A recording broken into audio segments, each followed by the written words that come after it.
Queridas irmãs, queridos irmãos, que o Mestre Jesus possa envolvê-los em seu manto de luz, trazendo paz, amor a todos os seus corações, envolvendo também todos os seus familiares e o seu lar. Este é o quadro Momento do Evangelho no canal do Lar Ismael no YouTube. Nós estamos estudando o Evangelho segundo o Espiritismo no seu capítulo 1, Eu não vim destruir a lei. E hoje nós vamos estudar os itens 9, 10, 11, que são Instrução dos Espíritos. E ele tem por título A Era Nova, fechando o primeiro capítulo. Deus é único e Moisés, o Espírito que Deus enviou em missão para o fazer conhecido. Não somente aos hebreus, mas ainda aos povos pagãos. O povo hebreu foi um instrumento que Deus se serviu para fazer sua revelação por Moisés e pelos profetas. E as vicissitudes desse povo eram destinadas a impressionar os olhos e fazer cair o véu que escondia a divindade aos homens. No capítulo 7 do livro A Caminho da Luz, pelo Espírito de Emmanuel, psicografado por Francisco Cândido Xavier, Emmanuel nos mostra um retrato do povo de Israel. Dos espíritos degredados na terra, foram os hebreus que constituíram a raça mais forte e mais homogênea, mantendo inalterado os seus caracteres através de todas as mutações. Examinando esse povo notável no seu passado longínquo, reconhecemos que, se grande era a sua certeza na existência de Deus, muito grande também era o seu orgulho dentro de suas concepções de verdade e de vida. Consciente da superioridade de seus valores, nunca perdeu oportunidade de demonstrar a sua vaidosa aristocracia espiritual, mantendo-se pouco acessível à comunhão perfeita com as demais raças do orbe. Entretanto, em honra da verdade, somos obrigados a reconhecer que Israel, num paradoxo flagrante, antecipando-se às conquistas dos outros povos, ensinou de todos os tempos a fraternidade a par de uma fé soberana e imorredora. Sem pátria e sem lar, esse povo heróico tem sabido viver em todos os climas sociais e políticos, exemplificando a solidariedade humana nas melhores tradições de trabalho. Sua existência histórica, contudo, é uma lição dolorosa para todos os povos do mundo, das consequências nefastas do orgulho e do exclusivismo. A gente vê que maravilha é o povo hebreu, né? Porque mesmo escravizado em diversas épocas da sua existência, primeiro pelos egípcios, depois vieram os assírios, depois os babilônicos, e os assírios e os babilônicos, eles faziam uma coisa muito interessante. Eles conquistaram o povo de Israel, levaram eles para a Síria ou para outras cidades conquistadas, trouxeram o povo daquela cidade para Israel. E os babilônicos fizeram a mesma coisa, faziam uma mescla, né? E eles souberam manterem-se fiéis a Deus desde o início. Desde Abraão, esse povo vem mantendo firmemente a sua concepção em Deus, a sua fé. Esta fé e esta concepção lhes foram dadas para que eles pudessem espalhar para todos os povos. Eles assim o fizeram, né? Mesmo mantendo um certo orgulho, muito orgulho, porque eles eram a raça escolhida e se achando acima dos outros, mas eles disseminaram entre aqueles que escravos também, e os seus senhores também, né, a ideia do Deus único. E graças a eles, nós temos até hoje isso conosco, né? Então nós temos um preito de gratidão realmente pelo nosso povo de Israel. Os mandamentos de Deus dados por Moisés trazem o germe da mais ampla moral cristã. Os comentários da Bíblia limitaram-lhe o sentido, porque, posto em prática em toda a sua pureza, ela não teria sido então compreendida. Mas nem por isso os 10 mandamentos de Deus deixaram de permanecer como frontispício brilhante, como o farol que deveria iluminar a humanidade no caminho que haveria de percorrer. A moral ensinada por Moisés era apropriada ao estado de adiantamento no qual se encontravam os povos que ela foi chamada a regenerar.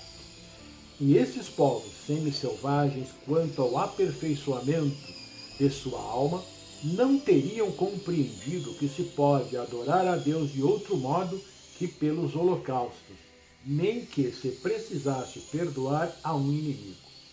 Sua inteligência notável do ponto de vista da matéria, e mesmo sobre os das artes e das ciências, era muito atrasada em moralidade, e não se teriam convertido sobre o império de uma religião inteiramente espiritual.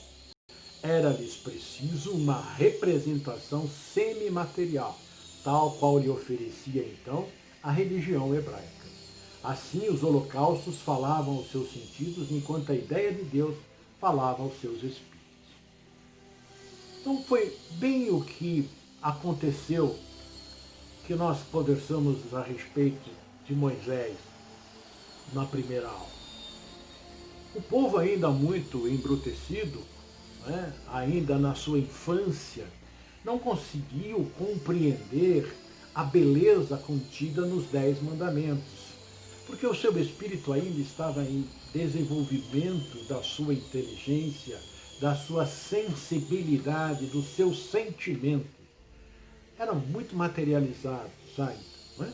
Mas, com os 10 mandamentos, Deus, em sua infinita bondade, em seu infinito amor, propõe, então, uma lei que possa ser misturada com a parte moral e a parte material, a parte intelectual daquela época.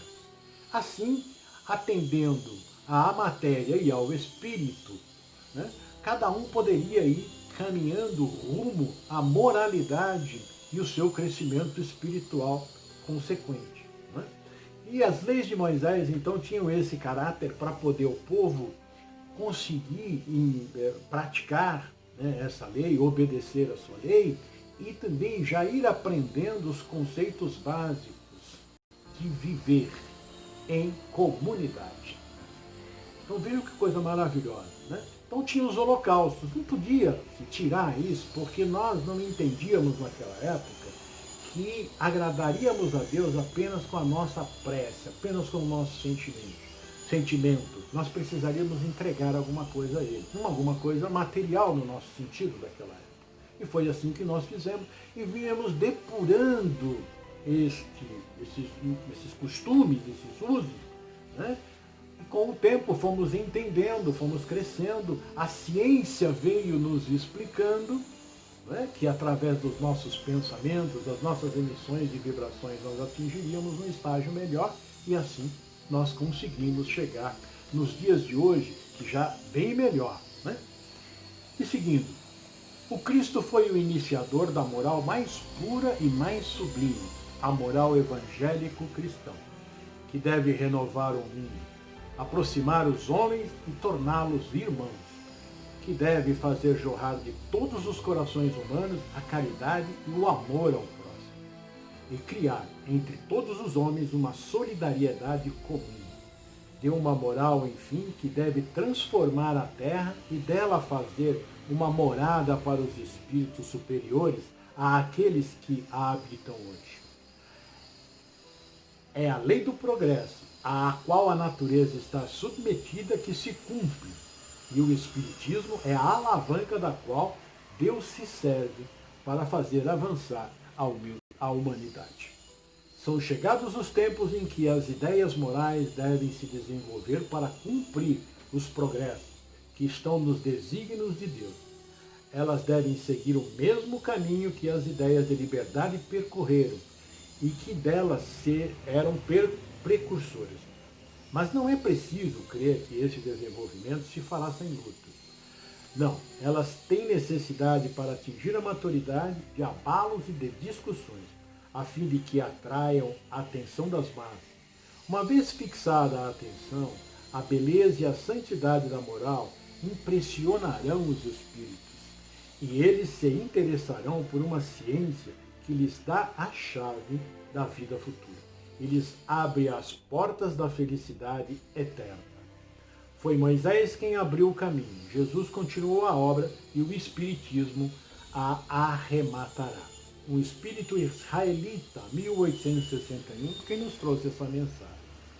Então ele mostra que o Cristo, ele veio trazer a mais pura moral para nós.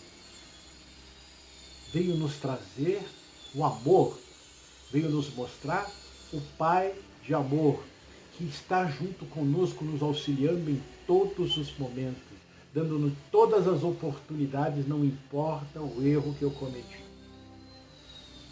O Cristo vem nos falar da vida futura, abrir este horizonte quando diz aos seus apóstolos que ele precisava ir, preparar-lhes o lugar para recebê-lo no futuro. Veio nos mostrar esse Pai maravilhoso. E aí, ele diz que se os espíritos o amassem, ele iria pedir ao Pai para que em seu nome mandasse o Consolador prometido, que ficaria com ele, conosco, o resto da vida, eternamente conosco. E o Espiritismo vem e abre esta chave, essa porta, mostrando um novo horizonte, a era nova, que é uma era de alegria, que é uma era de amor, que é a era do meu encontro comigo mesmo e com a criação, e com o meu Criador. É quando eu vou a Deus, através dos ensinos que nos trouxe Jesus, seguindo os 10 mandamentos e todas as leis que Jesus nos mostrou, e que o Espiritismo veio e fez uma tradução disso numa linguagem mais simples para mim, que não entendia. E vem nos mostrar que, seguindo os caminhos que o Cristo nos mostrou, que amar a Deus sobre todas as coisas e ao próximo como a ti mesmo, nós encontraríamos o caminho da real felicidade, tão almejada por cada um. Mas sigamos à frente aqui. No item 10. Um dia, Deus, na sua caridade inesgotável, permitiu ao homem ver a verdade dissipar as trevas.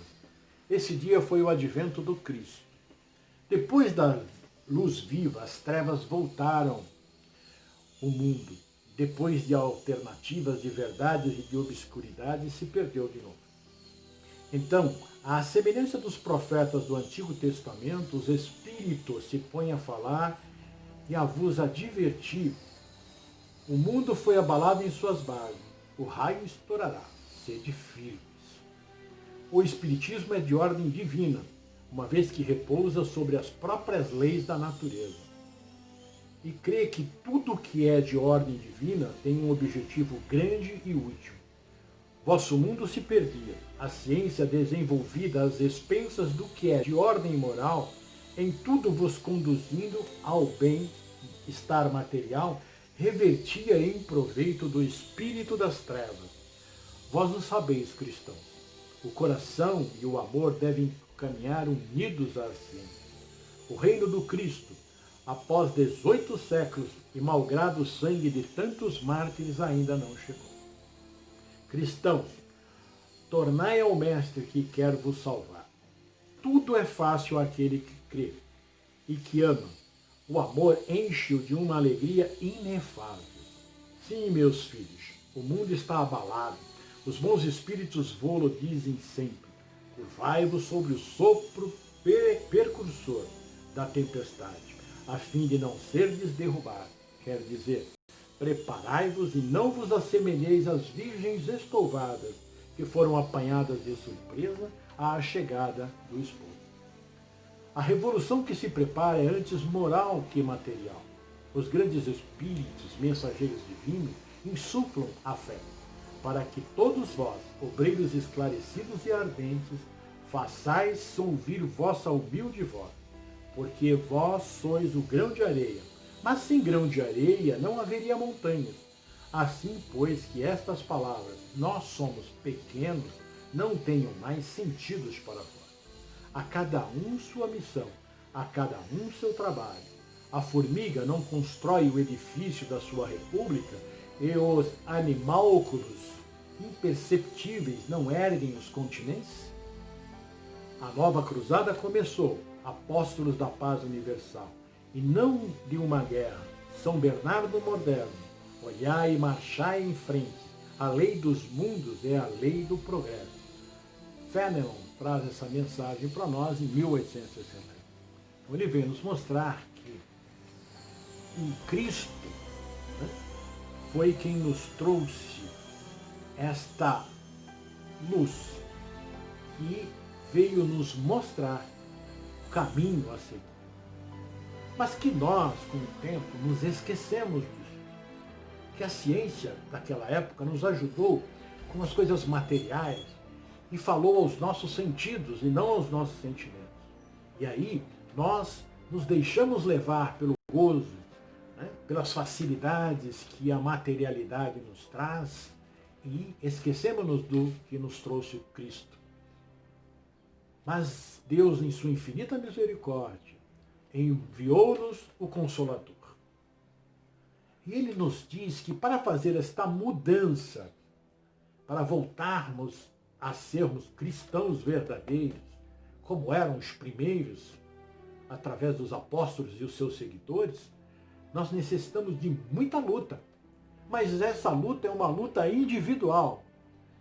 Cada um de nós tem que fazer o esforço de volver a Jesus, para através dele irmos ao Pai, como ele nos diz. Então vamos trabalhar os nossos usos e costumes, modificando os nossos hábitos.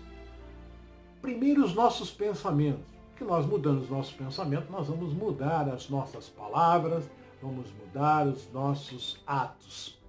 Ser o quê? Solidário, caridosos, amar a Deus sobre todas as coisas e ao próximo como a nós mesmos. Quando nós não temos uma noção do que é certo ou errado, se nós fizermos a pergunta, isso que eu estou fazendo é bom ou ruim para o próximo? Eu gostaria que fizesse comigo?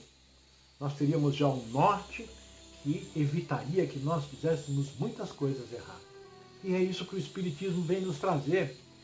Uma possibilidade enorme de conhecimento de tudo aquilo que Jesus nos disse, de todas as leis que regem o nosso mundo material e o nosso mundo espiritual. A nossa ciência estuda a matéria, mas o Espiritismo estuda o espírito, os mundos dos espíritos. Então vamos buscar fazer esse trabalho, essa luta. Vamos rever os nossos conceitos e caminhar rumo ao nosso Mestre Jesus. No item 11, Erasto, que foi discípulo de Paulo em Paris em 1863, diz sobre um espírito notável. Santo Agostinho é um dos maiores divulgadores do espiritismo. Ele se manifesta quase que por toda a parte. A razão disso encontramos na vida desse grande filósofo cristão, que pertence a essa vigorosa falange dos pais da Igreja, aos quais a cristandade deve ser seus mais sólidos alicerces. Como muitos, foi arrancado ao paganismo, dizemos melhor, a impiedade mais profunda, pelos esplendores da verdade. Quando, em meio aos seus excessos, sentiu em sua alma essa vibração estranha que o chamava para si mesmo e lhes fez compreender que a felicidade estava a lures e não nos prazeres enervantes e fugidios. Quando, enfim, sobre sua estrada de Damasco, também ouviu a voz santa lhe exclamar: Saulo, Saulo, por que me persegues? Ele exclamou: meu Deus, perdoai-me, eu creio, eu sou cristão. Depois, então, tornou-se um dos mais firmes sustentáculos do Evangelho. Pode-se ler nas confissões notáveis que nos deixou esse eminente espírito as palavras ao mesmo tempo características e proféticas que pronunciou depois de ter perdido Santa Mônica. Abre aspas. Eu estou persuadido de que minha mãe voltará a me visitar e me dar conselhos, revelando-me o que nos espera na vida futura. Fecha aspas. Que ensinamento essas palavras e que previsão brilhante da vida futura. É por isso que hoje, vendo chegada a hora para a divulgação da verdade que ele havia pressentido outrora, se fez dela o ardente propagador e se multiplica, por assim dizer, para responder a todos os que o chamam. Kardec coloca uma nota e ela diz o seguinte: Santo Agostinho vem, pois, destruir aquilo que edificou? Seguramente que não. Mas, como tantos outros, ele vê com os olhos do Espírito o que não via como homem. Sua alma liberta entrevê novas claridades e compreende o que não compreendia antes. Novas ideias lhe revelaram o verdadeiro sentido de certas palavras. Sobre a terra, julgava as coisas segundo os conhecimentos que possuía, mas, quando uma nova luz se fez para ele, pôde julgá-las mais judiciosamente. Foi assim que mudou de ideia sobre sua crença concernente aos espíritos íncubos e súcubos, sobre o anátema que havia lançado contra a teoria dos antípodas. Agora que o cristianismo lhe aparece em toda a sua pureza, pode ele, sobre certos pontos, pensar diferentemente do que quando vivo, sem deixar de ser o apóstolo cristão. Pode, sem renegar sua fé, fazer-se propagador do Espiritismo, porque vê nele o cumprimento das coisas previstas. Proclamando hoje, não faz senão nos conduzir a uma interpretação mais sã e mais lógica dos textos. Assim ocorre como outros espíritos que se encontram em posição análoga. Nós vemos que coisa mais linda, não é? Que Erastos nos traz sobre Santo Agostinho, um dos pais da igreja. Santo Agostinho teve no seu início uma vida muito dissoluta, né? E depois Santa Mônica tem um exemplo de mãe que nos traz assim algo muito importante. Ela conversava com Santo Agostinho sobre a sua vida, ela era muito católica, né? Muito religiosa. Então ela dizia a ele que um dia ele iria encontrar o Cristo, um dia ele se tornaria cristão, e que ela iria orar muito para que isso acontecesse. E na verdade ela fez isso, orou muito, até que um dia, né, depois desse episódio, ele volta a Santa Mônica e diz: mãe, a senhora venceu, eu sou cristão, eu acredito. Né? Então ela foi assim muito importante. E depois, né, ele que se transformou num dos maiores trabalhadores, um grande trabalhador do Cristo aqui na Terra, e depois que ele se torna cristão, quando a sua mãe morre, ele diz, né, que ela voltaria. Ele acreditava na imortalidade do ser espiritual, né, e que ele, na comunicabilidade dos espíritos também, porque ele diz que ela voltaria e iria dizer, né, do local para onde eles iriam no futuro. Depois da sua morte, ele verificando, né, como cada um de nós vai verificar, né, a imortalidade, que já existem outras moradas na casa do Pai, como Jesus nos disse, ele, descobrindo tudo isso, ele se tornou um dos grandes trabalhadores do Evangelho de Jesus, grande divulgador da doutrina espírita e do Evangelho. Então, ele trabalhou muito para a instituição da doutrina espírita aqui no nosso planeta Terra, para trazer a verdade, né? E criar esta era nova. A era nova é esta claridade, é a minha mudança de atitudes, é a minha reforma íntima. A partir do momento em que eu passo a estudar a doutrina espírita, conhecer a mim mesmo, saber por que eu fui criado, quem é que eu sou, o que é um espírito, o que o espírito está fazendo encarnado aqui, o que é que eu estou fazendo encarnado aqui, quais são as minhas obrigações, os meus deveres, para onde eu vou. E eu descobri que eu vou para um lugar maravilhoso se eu seguir os ensinamentos trazidos por Moisés, na lei divina, os 10 mandamentos, simplificados por Jesus, que transformou os 10 em 2. Amar a Deus sobre todas as coisas, de todo o teu coração, de todo o teu entendimento, e ao próximo como a ti mesmo. Eu vou para um lugar maravilhoso, sendo solidário, caridoso, mas caridoso verdadeiramente. Não é eu adquirir conhecimentos intelectuais, isso é muito importante, mas é mais importante eu descobrir os conhecimentos e aplicar a moral. Assim, eu crescendo em moralidade, eu vou conseguir melhorar espiritualmente. E assim eu vou para lugares maravilhosos. A Era Nova é este estado de espírito lindo, maravilhoso, tranquilo, equilibrado, sabendo que tudo o que acontece, Deus está presidindo. E se Ele permite que eu viva de uma situação delicada hoje, triste, passando por esses momentos tão conturbados, é porque Ele visa o meu crescimento moral, o meu crescimento espiritual, através da obediência, da resignação e do trabalho. Porque Ele espera que nós façamos o nosso trabalho, que nós saiamos lutando para desenvolver as nossas potencialidades. Eu não posso enterrar os talentos que Ele me deu. Eu tenho que fazê-lo multiplicar.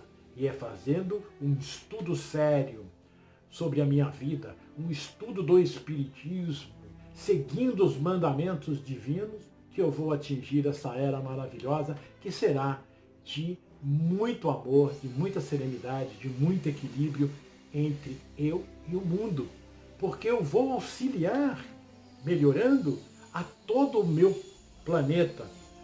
Eu vou mandando meus pensamentos positivos, corrigindo os meus pensamentos, minhas palavras e meus atos serão diferentes, serão verdadeiramente cristãos, como eram no início, através dos apóstolos e os seus continuadores. Então, meus irmãos, tenhamos esse trabalho. Vamos estudar o Evangelho de Jesus. Vamos estudar a doutrina espírita. Não importa a sua religião. A doutrina espírita é a doutrina que traz as leis da natureza. Ela não está confrontando a sua fé. Muito pelo contrário, ela vem abrir para cada um de nós novas concepções, novos pensamentos, alçarmos voos mais altos para entendermos a nossa vida, o nosso estado e melhorarmos a partir disso, indo a Jesus e através dele a Deus nosso Pai. Que a paz esteja em seu coração, que o amor, que a fé seja abundante em cada um. Nós encerramos o nosso quadro, desejando muita luz para cada um. E na próxima semana estaremos aqui de novo. Estudem o Evangelho. Eu sou Irandi Protásio, um dos membros do Lar Ismael.